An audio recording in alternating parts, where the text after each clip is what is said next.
요시다 쇼인, 과연 그는 누구인가? 서해 류송영 선생은 임진왜란 7년을 돌아보며 징비록을 썼습니다. 징비록은 미리 징계하여 후환을 조심한다는 뜻으로 임진왜란 때의 상황을 7년에 걸쳐 기록하고 반성한 책입니다. 자신의 잘못은 물론이고 임금과 조정신료, 사대부 등 전란의 모든 것을 기록했습니다. 하지만 이 책은 조선에서 거의 읽히지 않았으며 시간이 지나면서 창고에 묵혀버립니다.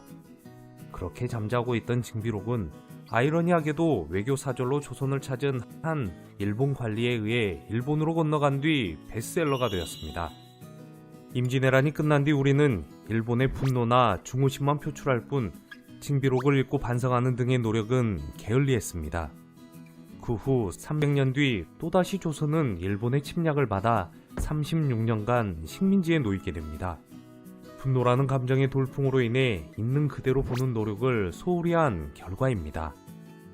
이제라도 객관적이고 냉철하게 일본을 볼 줄 알아야 합니다. 손자병법에서는 지피지기 백전불태라고 말합니다. 상대를 알고 나를 알면 100번 싸워도 위태롭지 않습니다. 오늘 소개할 내용은 일본과 관련된 도서로 요시다 쇼인의 일대기를 다룬 책입니다. 쇼인은 한국 사회에 거의 알려지지 않았지만 일본 내에서는 일본 근대화를 이끈 정신적 지도자로 통합니다. 그는 에도 막부 말기의 교육자이자 사상가로 메이지 유신을 설계하고 일본이 부강해지려면 조선을 쳐야 한다는 정한론을 주장했습니다. 특히 아베 총리가 가장 존경하는 사람으로 알려져 있으며 현대 일본의 정치 경제계를 장악하고 있는 조슈벌의 사상적 아버지입니다. 한마디로 일본 근현대 우익 사상의 정신적 뿌리와 같은 인물이라 할 수 있습니다. 아베는 총리가 되자마자 가장 먼저 한 행동이 요시다 쇼인의 묘소를 참배하는 것이었습니다. 그는 묘지 앞에 무릎 꿇고 쇼인 선생의 뜻을 충실하게 이어가겠다고 다짐하며 그의 가르침을 좌우명으로 삼았습니다. 오늘날 한일 양국의 외교 마찰을 상징하는 야스쿠니 신사가 원래 요시다 쇼인 등을 기리기 위해 세워진 사실은 거의 알려지지 않았습니다. 쇼인의 제자 중에는 우리 민족의 원흉으로 지목받는 이토 히로부미가 있습니다. 일본의 첫 헌법인 메이지 헌법을 제정하고 초대 총리를 지냈으며 조선 침략의 기획자이자 실행자였습니다. 이외에도 메이지 유신 성공에 기여한 다카스키 신사쿠와 구사카 겐지이 등 수많은 인물이 쇼인의 가르침을 받았습니다. 도대체 요시다 쇼인은 누구이며 무엇을 어떻게 했길래 그 많은 일본의 리더들이 존경하고 일본 근대 사상의 뿌리와 같은 인물이 되었던 것일까요? 오늘은 그에 대해 살펴보고자 합니다. 시작하기 전에 요시다 쇼인을 알려면 에도 막부와 조슈번을 이해해야 합니다. 서두에 에도 막부와 조슈번에 대해 간략히 설명하고 쇼인을 들여다보도록 하겠습니다. 그럼 지금부터 진정한 지피지기를 위해 일본 근세사 여행을 떠나봅니다. 1. 에도 막부. 에도 막부는 17세기부터 19세기 중반까지 일본을 통치한 체제를 말합니다. 권력의 중심인 막부가 에도에 있었다는 의미에서 에도 시대라고도 부릅니다. 임진왜란이 일어나기 전에 일본은 각 지역의 세력가들이 수시로 전쟁을 일으키며 혼란을 겪고 있었습니다. 오다 노부나가라는 걸출한 인물이 일본을 통일시키고자 노력했으나 부하에게 습격당해 자결하고 결과적으로 도요토미 히데요시가 일본을 통일하게 됩니다. 히데요시는 수십 년의 전쟁으로 인해 일본 내부에 잔뜩 웅축되어 있는 힘을 밖으로 풀어내어 자신의 권력을 다지고 일본의 영토를 더욱 넓히고자 대륙으로 눈을 돌렸습니다. 명나라로 가는 길을 열어달라고 요구했지만 이를 거부한 조선을 침략한 것이 바로 임진왜란입니다. 조선은 이미 전쟁을 수없이 경험한 일본군과 싸우는 족족 패배했고 선조는 백성들을 버리고 도망다녀야 했습니다. 나라가 사라져도 전혀 이상하지 않을 때 이순신 장군이 바다에서 도요토미 히데요시의 야망을 좌절시키고 전국 곳곳에서 의병들의 활약이 이어지며 나라를 지킬 수 있었습니다. 1598년 절대 권력자 도요토미 히데요시가 세상을 떠나자 일본은 다시 혼란에 빠집니다. 이때 도쿠가와 이에야스는 도요토미 히데요시 부하들과의 전투에서 크게 승리하면서 일본의 최고 지도자가 됩니다. 도쿠가와 이에야스는 일본의 평화를 이어가고자 에도를 수도로 삼고 중앙정부를 세웠습니다. 에도 막부를 이끄는 지도자는 쇼군이라고 불렸는데, 쇼군이 된 이에야스는 일본을 300여 개의 번으로 나누고 각 번을 다스리는 장군, 즉 다이묘를 임명했습니다. 쇼군은 다이묘가 다스릴 땅을 나눠주고 세금을 거둘 수 있는 권한을 주는 한편, 각 번이 반란을 일으키지 못하도록 매우 강력한 통제 정책을 추진했습니다. 이처럼 중앙정부인 에도 막부와 지방정부인 번이 공존하는 체제를 막번 체제라고 부릅니다. 2. 조슈번. 도요토미 히데요시의 충실한 부하였던 모리 데루모토는 강력한 지방 용주 중 한 명으로 히데요시가 죽자 도쿠가와 이에야스와 전쟁을 벌입니다. 하지만 도쿠가와 이에야스에게 패배하고 권력과 재산을 대폭 삭감당하며 조슈번으로 쫓겨납니다. 이후 그의 후손들은 조슈번을 다스리며 에도 막부의 명령을 따랐지만 태생적으로 에도 막부의 반감을 품을 수밖에 없었습니다.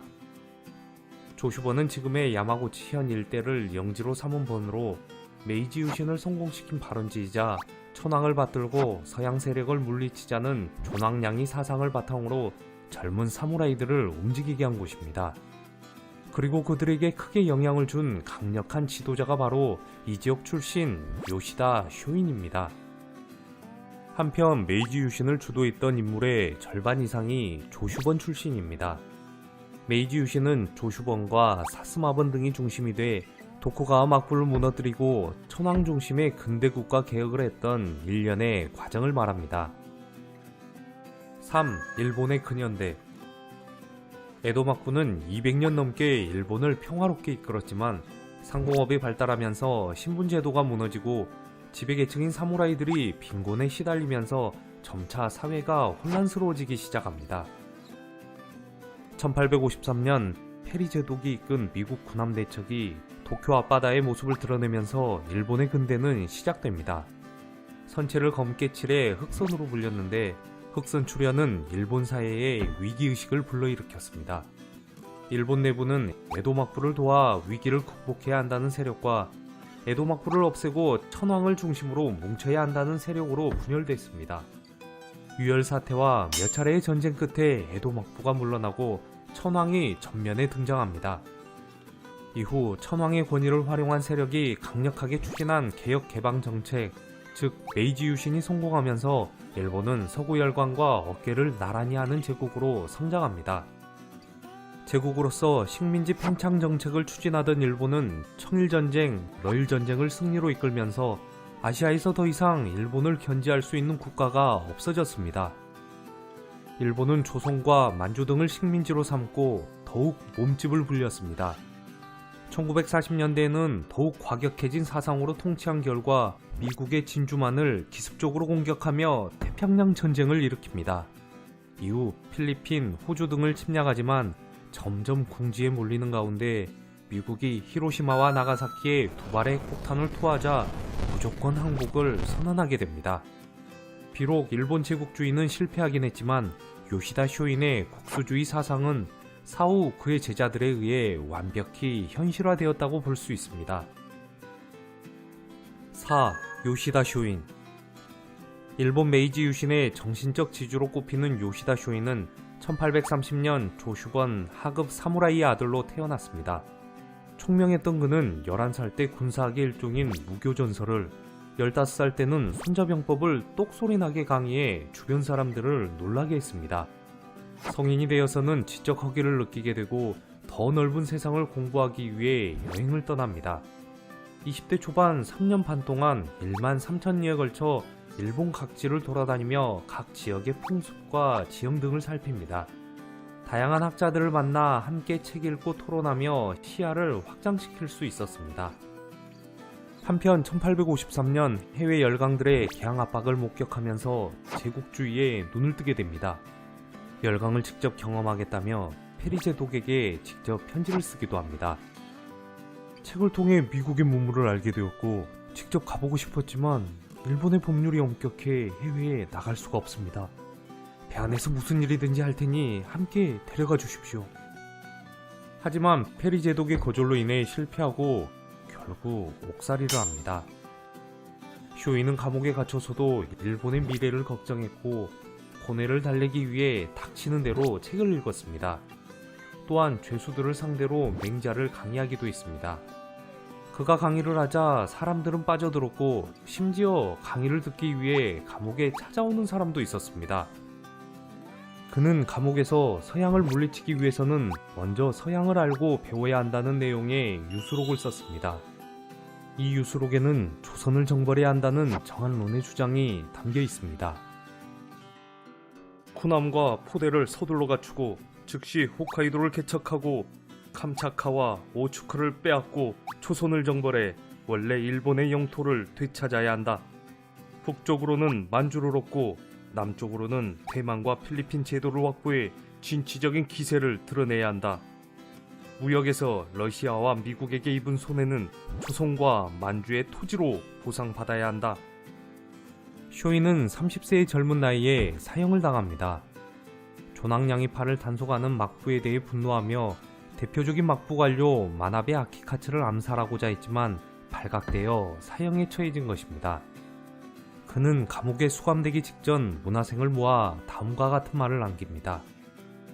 지금의 막부는 쓰러져가는 거대한 건축물이다. 일단 큰 바람을 일으켜 그것을 존복시킨 다음 새로운 건물을 건설하면 일본은 평안하고 태평할 것이다. 요시다 쇼인의 사상은 에도 막부로 대변되는 기존의 패러다임의 한계를 느낀 이들에게 깊은 영감을 주었고 결과적으로 메이지 유신으로 이어지는 거대한 흐름의 근간이 됐습니다. 쇼인의 주장은 훗날 대동아 공영권 이론으로 발전되고 일본의 침략 정책에 영향을 주었습니다. 이는 결국 태평양 전쟁으로 이어졌고 오늘날에도 일본의 극우 세력은 쇼인의 주장을 그대로 신봉하고 있습니다.